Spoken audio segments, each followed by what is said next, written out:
With our backs to the wall, the darkness will fall. We never quite thought we could lose it all. Ready, aim, fire. Ready, aim, fire. The air was thick with violence. The streets were full of brass and blood. The wails of the injured mixed in with a symphony of gunfire that turned the night into a high-tempo song of suffering and death. Every now and again, we'd get a break from it, as more artillery shells sang overhead to their targets. Combined with the dramatic lighting of a half-dozen burning fires that had started, tonight was poised to be one of those old-world operas that I couldn't stand listening to. The retaliation to our push was stiff. They'd managed to counter Kiwi's mobile fortress with their own machine gun nest. After a few attempted shots to shoot at their hooves, Kiwi was forced to set the mobile wall down. Of course, without her pushing up, the rest of us were pinned. We'd taken cover behind an old, half-burnt-out newsstand. Pressed up against it, the largest stack of decayed and sopping wet newspapers that I could. Proteus was off to my right, crouched behind one of the old concrete city benches. It was at this point at which I had really wished that he'd brought an actual gun. Across the street from us hid both oil can and cheap shot. The both of them were pressed against the backside of a stairway of the ruined apartment building that they were under. The rain of fire coming against us was bad enough that even the power-armored steel rangers sought shelter in the doorway of a small shop. A resounding bang beat out the clattering machine gun, and the entire side of the power-armored ranger was sheared away before the whole damned thing bloomed like a bloody flower. Gore and steel ribboned into the street as what little remained of the shredded armor crashed onto its side. "Storm?" Proteus snapped at me. "I need you to be my eyes for your rifle." What? I tried to ask, but it was cut off by another explosion from whatever weapon they were shooting at us. The second shot, however, reminded me of a rifle I'd once heard just like it. Excessively powerful, and taken from the dead hooves of Pallet back at Dodge. The traitorous Steel Ranger bastards must have found more ammo for the damned thing. "Now," he sneered. "No time." As he spoke, his horn glowed and pulled my rifle from my hooves. "Turn around and lay on the ground." My rifle delicately floated through the air above me as I looked over to him. "Do it slowly." His gaze was locked up the street, stern and unwavering. Carefully and slowly, he scooted himself back as I did. As I laid down, I turned myself over onto all fours. From this new position, I could see that there had been a hole burned through the wall, just above the stack of papers I'd been hiding behind. Without another word, Proteus lowered my gun down enough to where the scope and barrel had an unobstructed sight through it. Sadly, it was up too far for me to just grab it. "What direction in your scope is the toppled red brick building towards?" he asked, slowly panning the rifle back and forth. After a moment, it lined up with my eye, and I could see through it like a telescope. Out of the right corner of it, I could barely see the canted edge of a building. "To the right a little," I answered. Slowly, he swung the gun over, revealing the dark windows of the old facade. "Tell me when you can see the old entranceway." He spoke calmly, tilting the gun down. As he did, the old windows went out of sight, and the collapsed stairway came into view. "I can see it," I said. Another night shattered. The bang resonated, and Cheap Shot screamed out. It broke my attention, and I looked over to find that there was a good chunk of the stairway between Oil and Cheap missing now. "Storm, pay attention." Proteus grunted. "When I get to the third floor, tell me with a tap." Again, he moved the rifle so that my view panned up along the windows. The third floor came up quickly, and I tapped my hoof on the ground. "Now, 2 windows over." He trailed off, turning the rifle. I tapped my hoof as the window came up. "I don't see anything," I said, looking for any sign of movement at all. "Wait for it?" He sighed, keeping his eyes locked onto it. I heard him move. Glancing from the corner of my eye, I watched him slowly stand up from his cover. "Hold," he said again slowly. Looking back through the scope, I watched as a shadow moved in the room. The faint flicker of light glinted as the crosshairs, and the shape of a rifle was outlined in the dim firelight that came from the street. Fuck! He'd used himself as bait. "Preed!" I shouted, only to be cut off by my own rifle. Watching through the scope, I froze, holding my breath as I watched the shadow in the room move. Harmony's large rifle slipped out of the window, quickly followed by half-headed body of a griffin dressed in all black. The rifle hit the ground butt first, standing straight up before the griffin plowed onto it and bent the barrel from the impact. Good riddance. "Nice shot," I said, looking over to Preed. He gave me a nervous smile back as his legs shook wildly.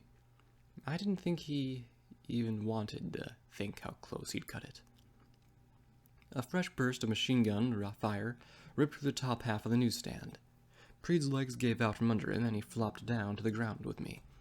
We both sat and cringed as the chattering fire splintered and tore at the old world wood construction.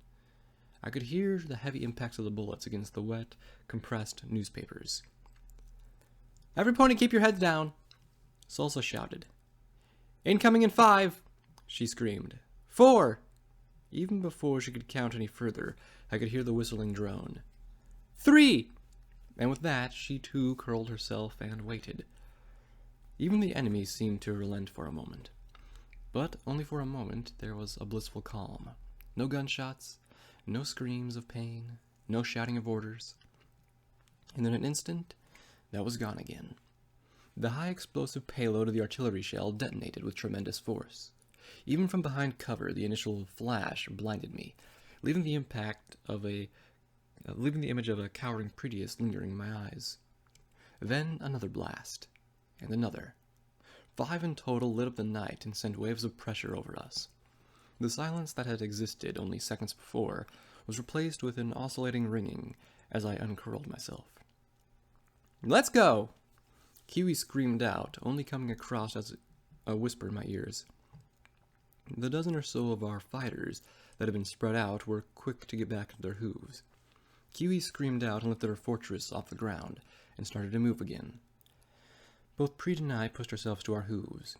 He used his magic to sling my rifle over me again, and I also drew my revolver into his own hold. For taking out that asshole in the window, I'd say he earned his use. Oilcan crossed the street hastily, pushing up close to my side. "Did you take out that sniper?" He called out with a wide smile. I pointed over to Proteus. "He did. And you're welcome," I said, wearing a smile of my own across my muzzle. Looking ahead of us, the smoke and dust was clearing. The artillery barrage had cleared not just the machine gun nest in the section ahead, but also part way up to the next street.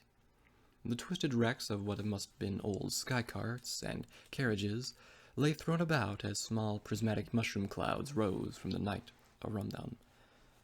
The largest and furthest cloud was that from an old sky bus, which lay twisted and on its side in the middle of the road.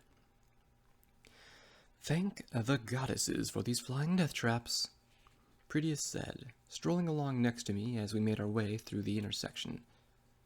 "And lucky us. Only 2 more streets to go." Of course, the wasteland never lets sarcasm like that off easy. The enemy troops that had moved in ahead of us opened fire. Again, the street became chaos as we all moved for cover. I was about to remark about how wonderful it was going to be to do the same shit as the last street all over again. However, a familiar high-pitched whine came from the sky. It sent a shiver up my spine because it couldn't have possibly gotten worse. From over one of the tall office buildings, 1 block ahead, came a pair of bright searchlights. The looming, bug-like form of an enclave vertibuck hovered over the top. From the side of it, a red light from the interior of it backlit a pony who stood at what looked like a mounted weapon. As Proteus and I gazed up at it, the pony opened fire. The red lines of rapid death rained down on the street ahead of us. The Pegasus aimed it, swiveled their fire around, causing most of us to dive for cover. The half-voices carried of a few who had failed to make it filled the air between reinvigorated gunfire from the ditties above. One scream in particular forced my glare around the rusty mailbox I'd been pressed up against. "Fuck!" Kiwi screamed out. Her rear leg collapsed from under her, as what looked like a whole half of her flank bubbled and boiled. "Bring it down, Chips!" Salsa screamed, swiveling her gun as she loosed the long stream of fire at the skyship. Cinnamon turned and followed suit with her own gun. The vertibuck veered off and dipped behind the building. It would only be for a moment before they returned and repeated their attack. Without Kiwi's fortress pinning them down, the whole of the Dei force seemed to pop up from their cover fire. Dozens of rounds sparked off the metal prow of the setup. Even more sparked around the edges and forced Salsa back from her gun. Cinnamon was slow to move, and as she did, I watched as her head snapped to the side forcefully. The slender horn on her head gave a sickening crack as it all but splintered, sending her down into the dirt. "Give them some fucking cover fire!" I screamed out. With a single fluid motion, I spun myself around and pulled my rifle up. 50 feet or so ahead of me, I saw the rotten stallion with a rusty assault rifle out in the open. I took aim. My hooves were steady as I pulled the trigger. With a flash from the end of my barrel, the top of his skull separated from his head. As he crumbled, I worked the action on my rifle again, and looked for another target. A mare with a bolt action looked over to me as I pulled the trigger. The round flew low and punched a hole in her chest. It didn't matter to her, she didn't even feel it. Before she could pull the trigger, I focused on hitting her this time. The world around me slowed down, and a green overlay traced around her. Sats told me I had a 67% chance to hit with a shot to her head. Not bad odds, but I queued up 2 shots anyway. The spell resolved, and time began to crawl forward. My forehoof worked the action as Sats guided my aim upwards. In the same action that slammed the level shut, with a new round in the chamber, my hoof pressed down on the trigger. My gun gave off another flash. The bullet zipped out from the barrel through the air. Quickly it punched a hole through the mare's head, blasting out the back of her skull in a shower of bone and decayed brain. However, as she died, her own hoof fell on the trigger. A flash from her rifle surprised me as Sats accelerated time again. I felt as her round punched into my chest. I let out a sucking gasp as my breath was forced from me. "Storm!" Pretius yelled, pulling himself away from the large trash bin he'd been taking cover behind. The pain in my chest was incredible, and my vision started to blur quickly. It was a bad hit, and I knew it. "Drink!" Preed shouted into my ear. Quickly, I found a glass bottle shoved in my muzzle. I choked and sputtered as the horrid-tasting potion was forced down my throat. Almost immediately, the pain started to leave me. With a shuddering whine, I forced myself to breathe again. Without warning, Pretius put his hooves around me and yanked. We both collapsed back behind Pretius's garbage bin and caught our breath. The sound of others firing around us, at the deadies, was a welcome sound. What wasn't was the sound of the vertibuck returning again. I wasn't the only one to notice, however. Looking back, I watched as Salsa got back to her gun and opened up. Behind her, Cinnamon Chips fumbled, using her hooves, to get a roll of gauze around Kiwi's black and burned hindquarters. Lines of blood ran down Chip's head from the base of her shattered horn. But the determined look in her eyes told me that the loss of her magic wasn't going to slow her down. "Storm, are you all right?" Pretius shouted into my ear. Even so, I could barely hear him past the heavy clattering of Salsa's gun. A tremendous ringing sound filled the air before a heavy blast lit up the night. Like a saw blade, one of the vertibuck's propeller blades shot down the street.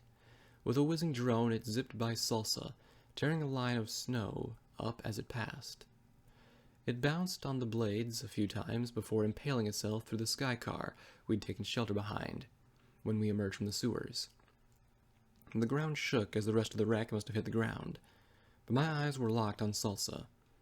She blinked a few times before letting out a whine, collapsing back down and behind the fortress's small metal shield. She put a hoof to her chest and hyperventilated, eyes wide and unfocused. "We have to push!" Sheepshot cried out from a doorway behind us. "Kiwi's fortress is the only thing that can help us do that!" I cried. I didn't want to do what I was about to do. but I needed him. Cheap? I know what you're going to ask, I shouted out.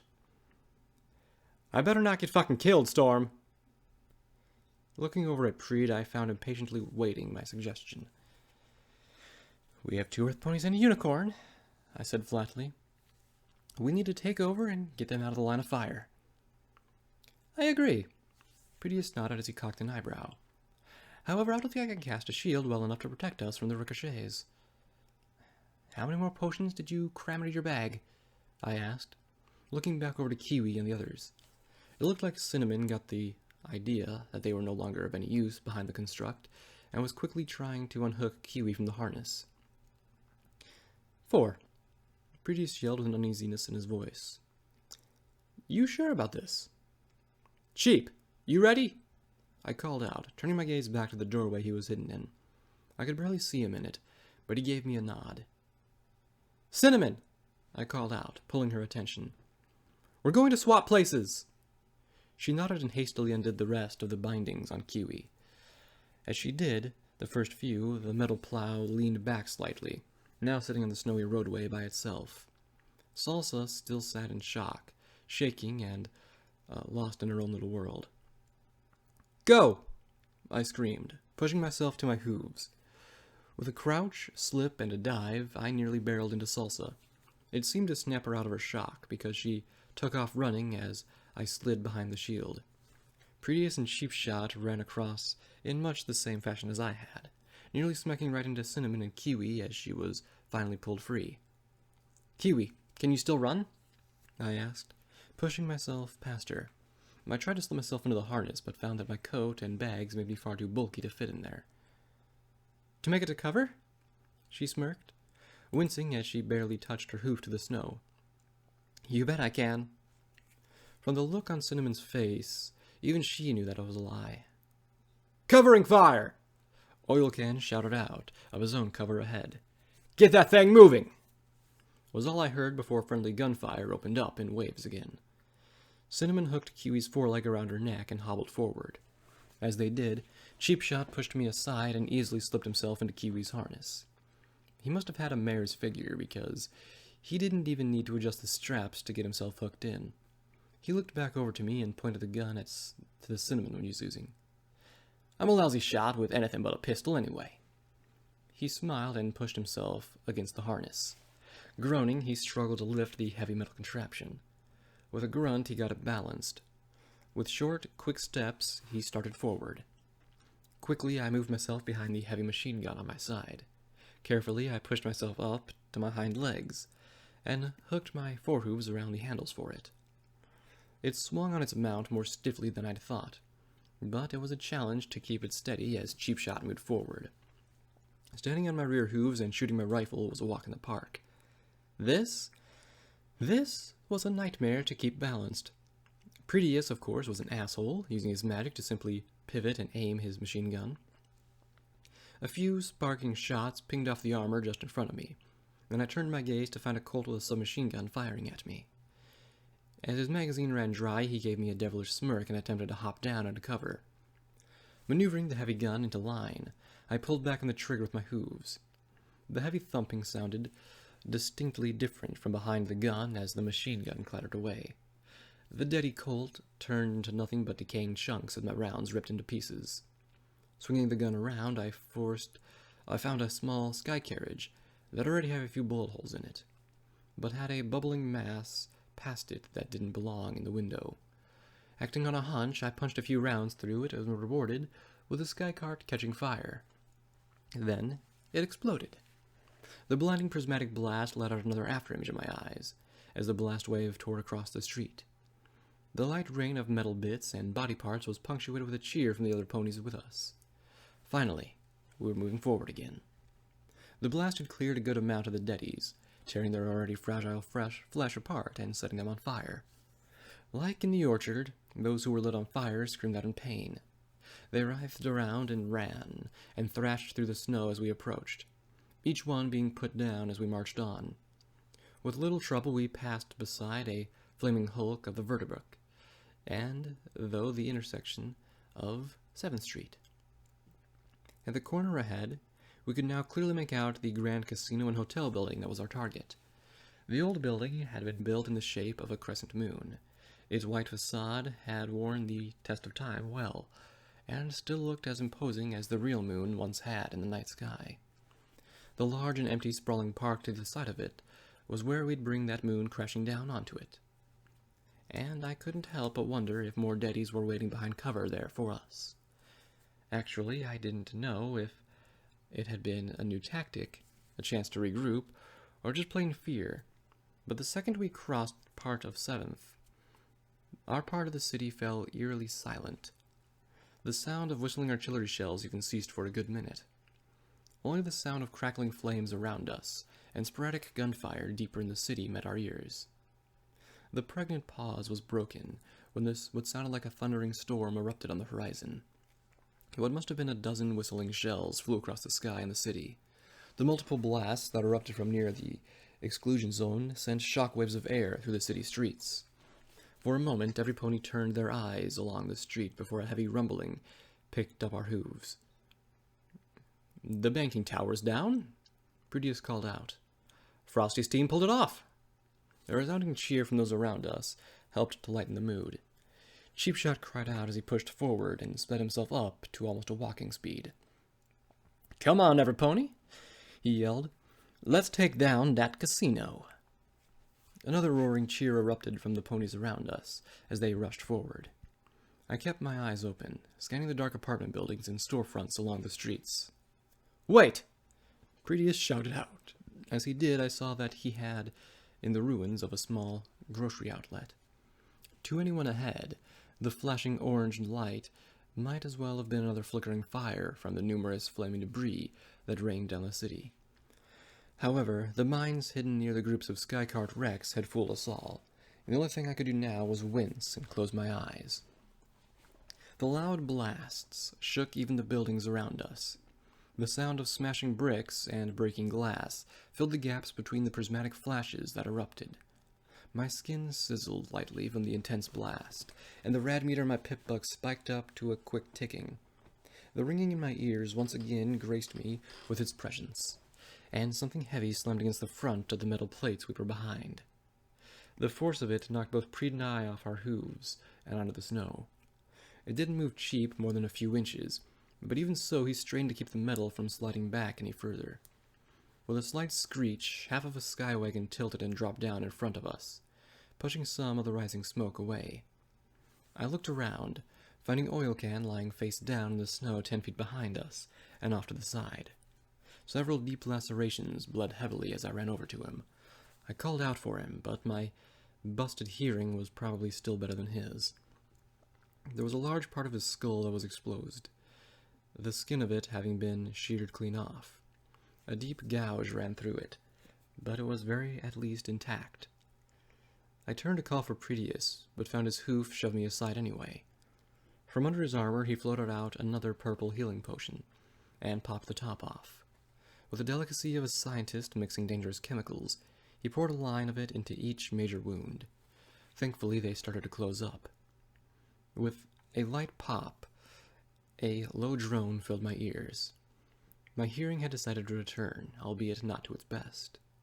Turning around to find the source of the sound, I looked back towards the hotel. In the sky, a spotlight illuminated the air ahead of the sky vehicle. This one didn't look like a vertibot, rather... "Tank!" Kiwi shouted from behind. Like a yellow bolt, Sasa galloped back up to her place at the fortress. Cinnamon pushed herself off Kiwi and ran back to her place as well. The top of the sky tank rotated, turning the long barrel cannon towards us. Again, both the ranger mares opened up with their machine guns. With the efficiency only paralleled by most sentry bots, their streams of fire concentrated on the quickly approaching vehicle. Their shots sparked off for a moment.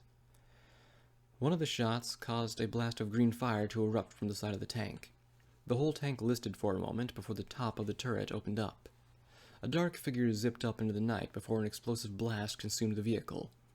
I watched as the heavy turret top flipped through the air with the grace of a frying pan. It tumbled down, slammed into the street with a reverberating clang, and finally came to a rest against the front of the ruined grocery market.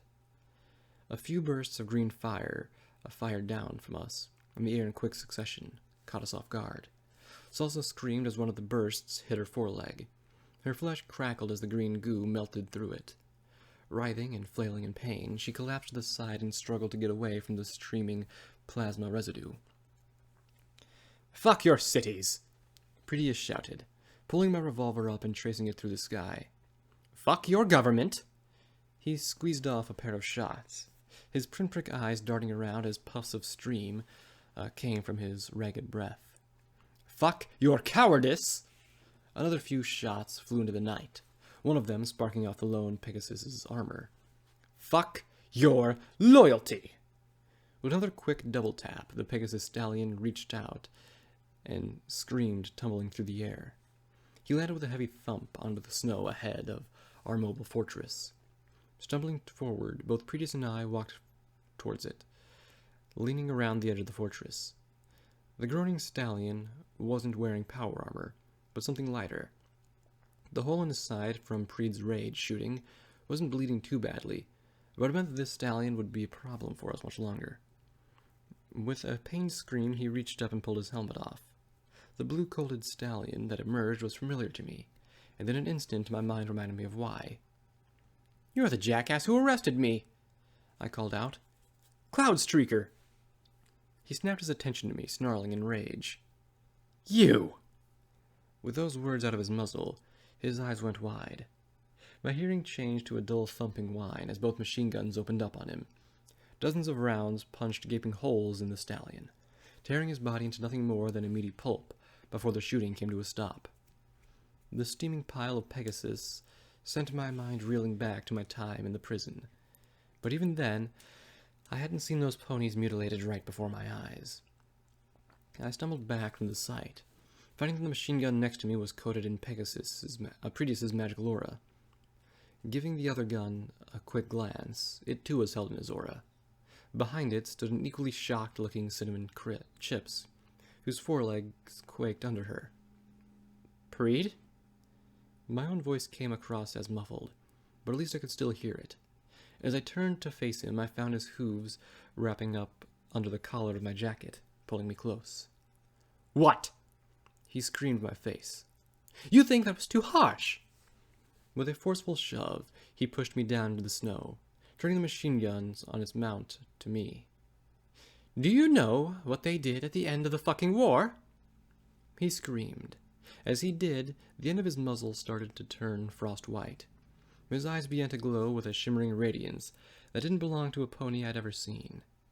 "Those little fuckers abandoned us down here, left us to burn in the radiation-filled wastes that they helped to create. Out of sight, out of mind, I fucking guess." He stomped furiously in the snow.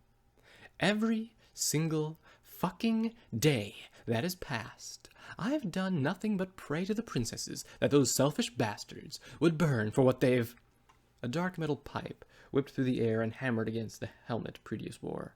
With one good solid blow, he went stiff and collapsed to the ground. The white around his muzzle that had been climbing to his hooves ever so slowly began to rescind. Standing over him was a very bloody and ragged-looking oil can.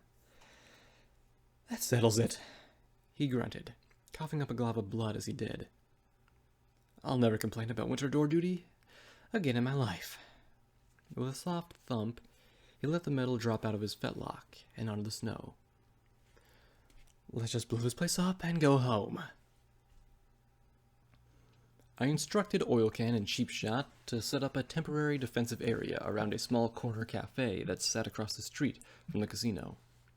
The small glass storefront was a bit wider than I'd have liked, but Kiwi's mobile fortress was big enough that it could cover the entrance with just a pony's width on either side, being open. When this building came down, I just knew we'd have the deadies all over us, so I wanted to make sure that we were ready for a fight. Inside, Kiwi and Cinnamon were doing what they could to help Salsa deal with the pain from her now missing leg. Even as Prettius and I trotted up the large marble steps of the hotel, I could hear her pained screams echo in the dark city. "So, I'll just need you to keep watch," Prettius hummed as we approached the large, open front of the casino. It won't take me long to place the talismans on the load-bearing supports, so just try not to be too much trouble. It was clear to me that this side of the casino hadn't meant to be open air. There had once been a set of very large open windows here. The dust-covered remains of melted and shattered glass lay scattered across the point where they once sat. Just inside the building laid a dozen or so old gambling tables. Around each of them sat a collection of finely dressed skeletons. A skeleton at one of the blackjack tables still had a propped up and cold, dead look in its eyes as it gazed out that fell right at me and made me feel alone. The memories of Pye's orchard flooded back into my mind and sent a shiver down my spine. "Storm," Preed said, putting his hoof on my shoulder. My mane stood on end, and I jumped back from him as my heart slammed against my chest. "Goddesses, what?" I snapped out a whisper. "Are you all right?" He asked with more concern than somebody like him should have the authority to use. I was going to have a long talk with him about what happened back where Cloudstreaker was, but we still had a job to do. "I'm fine, just..." I paused and looked into the dark casino. It just felt like Pye's orchard for a moment. "Ah, well, I know how to fix that." He chuckled and trotted off in front of me. "Just need to make this place a bit more lively is all." As we trotted past the threshold of the hotel and inside, he began to loudly hum to himself. Past the sounds of the far-off fighting, the echoing song was the only thing I could hear as he disappeared off around the corner just inside. With a sigh, I approached the threshold as well. My hoof caught on one of the metal pieces of glass, and I nearly tripped. With a whine, I held my hoof out and stabilized myself quickly, glad to not fall all over the place for once. When I looked up again, I froze. All of the skeletons were looking at me. "Oh, fuck this place," I grumbled, pushing myself after Pretius. I honestly would give anything to be back before all this, where raiders were my only problem, and I didn't have to deal with any creepy bullshit anymore. Rounding the corner he disappeared from, I realized that I didn't even know where he'd gone. The wide hallway in front of me broke off at several points and held several open doors. Just pushing myself to get away from the skeletons behind me, I decided to keep heading straight. I made the mistake of looking behind me for just a moment again, and my hoof caught on something. Tumbling forward, I let out a yelp as I slammed down onto the dusty rug. The friction of it stopped me quickly, but the cloud that puffed up from the impact sent me into a sneezing fit. Rubbing at my eyes, I fought fugitively against the dust cloud. Picking myself up, I walked a few steps and tried to get my bearings. I'd entered the reception area of the hotel, and I was standing in the main foyer. Looking up, floor after floor followed the curve up the hotel, for a total of 5 that I could see. Each open floor held a number of card tables and gambling machines. A faded banner hung on one end of the second floor, just over a large collection of finely dressed skeletons. It was hard to read, but I could barely make out what it said. "Welcome to the Horseshoe Hotel and Casino. Grand rebranding and reopening gala. Enjoy the free refreshments and discounts on our slot machines." Ha! Free drinks. I muttered to myself. Good thing they didn't invite Tasteless. I stopped myself there. I'd hated how she was gone, and there was nothing that I could do to even have done anything about it. Still, I felt like she should have been here for this. She wouldn't have cared about helping, and would have gone straight to raiding the bar. All those fancy ponies would have had nothing but the good stuff, I thought in my mind. I looked at the wall to the side of the pile of corpses. A sign on it read Grand Ballroom, and a smirk pulled across my muzzle. I had to do it, because it's what she would have done. Maybe after all this I could share the rest of the bottle with Gage as well. That way, maybe, just maybe, we could both have some closure. As I walked slowly around the open reception area towards the ballroom, I listened to Pretius's upbeat tune echoed throughout the old halls. Carefully I wandered around the 100 or so formally dressed skeletons that lay across the floor. None of these unfortunate souls were thankfully looking at me, all of them laying charred and black, as they had for the last 150 years. As I looked around, an odd flash caught my eye from the direction of the ballroom. Stopping mid-step, I looked over into the darkness that sat beyond the set of broken glass double-door entryways. Walking slowly, and I hobbled my way over.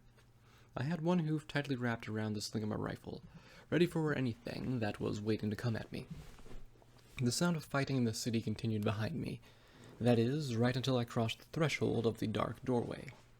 I was nearly blinded as the room flashed with a golden light. The old world song that Previous had been singing was amplified in my ears by the 12-pony big band that played it softly in the far corner of the room. Dozens of ponies laughed, conversed, and danced around the room. I looked down, finding even myself wearing a flowing golden gown. "Don't be alarmed." The young, strong voice of a stallion met my ears. I looked up, finding myself staring straight into Phileas's smiling face. Unlike the last few times I'd seen him, there was no way to tell that he had been nothing but a bony old stallion a month ago. It was weird. He looked young and healthy. "You aren't going crazy. I'm just projecting this all through your head." Holding his hoof out to me, he canted his head with a smile. "While your friend is busy, why not indulge me in a little fantasy?" I couldn't help myself from reaching a hoof out and taking his. To my surprise, it felt warm, firm, and almost real. "I'm going to stop you, you know," I said sternly, walking forward as he led me into the center of the dance floor. Looking over Phileas, he wore a purple tuxedo with an ornate silver trim to it. A crimson cape was draped across his side that flowed out in an ethereal breeze. "My dear, you are welcome to try." He laughed, slowly beginning to rock himself from side to side. As the song ended, a slower, more relaxed song started up. "I know what it is that you're trying to do, and it will not work." As he rocked, he turned around and held my hoof tightly. For some reason, I found myself joining him in his movements. "Whatever Gallant has told you, had the thought ever crossed your mind that he was just using you to get to me?" Slowly, he pulled me in closer to his hooves. I should have been disgusted. I should have yelled at him right then and there, but my body wasn't my own. I fought against everything I told it to do. "I know he wants to kill you. I want him to." I grinned right up until the moment he spun me around and I fell back into his waiting hooves. "You are remarkably calm about that." Phileas gave another wide smile as he pulled me close. We rocked together next to the other couples, stuck in a slow dance that I was beginning to hate. "For a monster, you may not actually be that bad after all." "The only monster in the city is you, Phileas," I grunted, thankful that I at least still had control of my voice. "Tell me, what do you get out of doing the same ritual again and again? Do you get off on it? Or are you just so fucked up in the head that you can't help but be an evil douchebag?" "Such language," he said as he rolled his eyes. Slowly, he stood me back on my hooves and twirled me around again. "And to think, if I didn't realize that you were such an oddity and held on to you, I might have never remembered what it was like to feel challenged again." Big words coming from some pony who's failed to achieve what they wanted 2 times. I sighed, feeling annoyed as we went back to slowly pressing against each other again. "Trust me, Phileas. If luck's taught me anything, it's that 3rd time is not the charm." "Luck," he scoffed. "I was never much one who believed in luck. In my experience, you must create your own path to the life that you wish to have yourself." He paused his dancing as his grin grew wider. "Even if it takes 3 virgin lives to complete the oath, some sacrifices are worth the outcome." At that, I started to giggle. Instinctively, I pulled my hoof away from him as I did. "That's so funny." I couldn't contain myself, finding that concept so absurd. "You waited all this time. Come to the wasteland, even." My laughter had worn away his smile and poise. He instead now stood there, looking at me in disgust. No pony in the wasteland's a virgin, not unless they're... My mood died as I remembered that he still had Stratus's young filly prisoner. Oh, yes. His wide smile crawled against his lips again as he stretched out his forehooves and clapped. You are certainly smarter than you look, Storm Rider. As he stopped clapping, the ponies around us started to clap, and I realized that the song around us had just ended. While it has been fun, I had so much work left to do here before the stars above are aligned. With a fancy roll of his hoof, he bowed before he laughed. Good night, and farewell. He looked up and gave me one last look. My little monster. With a roar, a bright green light showed from behind me. I turned around with all the other party ponies, and watched as an enormous green fireball raged towards us. Some mare screamed, and instinctively I raised my hooves as the light grew too bright to avoid. Storm, Proteus asked me slowly. Are you all right? I realized that I was still on my rear hooves, still trying to shield myself. I blinked a few times, trying to readjust the darkness that was around me. Looking down, I found that my outfit was back to my jacket, satchel, and rifle. Yeah. I spoke up slowly. Phileas was just in my mind. That nearly made Proteus go white as a sheet. What? He spat out, looking around. Does he know what we're doing? I think he does, but he's overconfident. He's going to slip up, I know it. I said as I dropped down to my forehooves. Did you say the talismans? Yes. He nodded. Just finished the last one when I heard you humming your own tune in here. He cocked an eyebrow at me. Came by to find you dancing. I face-hoofed. If you ever tell any pony, I'll murder you in your sleep. I dragged my hoof down my face. I looked around the old ballroom. In the small amount of light that we had in here, I noticed something particular about the walls. Odd dark blobs lined them all over the place. As I walked over to them, I froze mid-step. They weren't blobs. Rather, the shadows of the dancing ponies at the ball permanently burned into the old walls. Let's just blow this place already, I muttered, stepping back slowly. I'm entirely done with creepy old ruins where the ghosts of the past were there to hunt me. We both ran back through the old and dark halls. Passing the grambling skeletons again, I couldn't avoid looking over at them. Their bones no longer gazed in my direction. Instead, they lay scattered about, much in the same way as they were when I first gazed at them. Even the dealer's skeleton was crumpled over onto the floor, facing away from me. Out into the street, Proteus and I slowed ourselves to a light trot. The raging battles throughout the rest of the city felt further away now. I wasn't sure if I should be relieved or worried at that. Maybe it was a good thing that Phileas knew what we were doing. He'd be shifting tactics now, and we might be able to catch him before he was again ready to deal with us.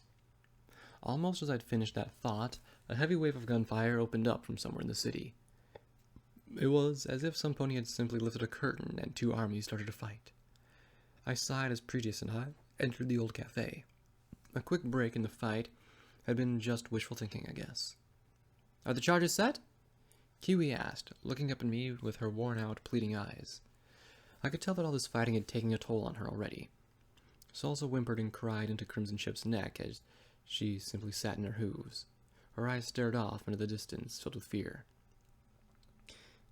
Yes, Proteus nodded. All Salsa has to do is call it in. About that. That ain't happening. Cheapshot grunted, kicking Salsa's half-melted radio over. She'd be a dead mare if the damned thing hadn't been on her side. Good thing you brought that one, he said, pointing a hoof at the large box on Proteus's back. So, about that as well. Proteus sat down and looked nervous. I don't actually know how to use one of these models. You've read 1,000,000 books, I grumbled, giving him a very flat look. Not a single one told you how to operate a radio? Kiwi brushed past me, hobbling up to the side of Preed. She sat down with a quick tap to the side of the large box. With ease, she popped open a small flap and hoofed out a large-sized rectangular box with a coiled cord trailing off. "One moment. Please, try not to move," she said, using one of her forehoofs to hold the half-leg-sized box to her head, and the other to fiddle with something on the large box on Preed's back. "Alpha Command, this is Kiwi reporting from the primary target, Charlie 1. She paused and flicked a switch on the side of the box. With a crackle of static, the voice of one of the annoyed stallions in the world picked up. "This is Command." Cottage came over with a more than fair share of static. "Are the talismans in place?" "Affirmative." Kiwi nodded and looked over to me. "You may fire when ready." "Incoming barrage in 30 seconds. Cottage replied. "Proceed to a minimum safe distance." "Wait." Cheap Shot spoke up with a whine. "You sure you set 'em up, right? What if the hotel ain't gonna fall the right way?" "It should." Prettius cocked an eyebrow, sounding somewhat insulted at the moment. Then a small smirk came across his muzzle as he had a hoof to it and looked up at the ceiling quizzically. "Or were they supposed to go on the other pillars?" "Preed?" Seriously, now wasn't the time for jokes. He'd been less serious in the last 2 hours than he'd been in the last 2 months. Maybe it was his nervousness leaking through. Maybe it was him trying to cope with the curse clawing away at his mind. However, as much as he needed it, I didn't want it to degenerate the morale of the others. "Knock it off." He opened his mouth to retort, but another barrage of thunder erupted on the horizon. The old cafe fell deathly silent as we sat and listened. Even Salsa's whimpering had trailed off into a pregnant pause. The whistling came through the air as we all simply waited with a bated breath. The only thing I could think about before the strike was how I really wish I remembered to grab that drink for Tasteless. Damn it. Chapter end. I have run through the fields of pain and sighs.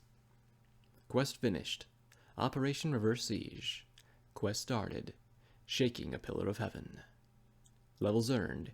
You've reached maximum level. Perks earned. The Blue Phoenix. You've been reborn in the flames of hope, and you may cleanse your enemies in it. When your nearby allies are rallied in combat, 100% damage bonus is applied to your unarmed strikes that ignore your target's damage tolerance completely.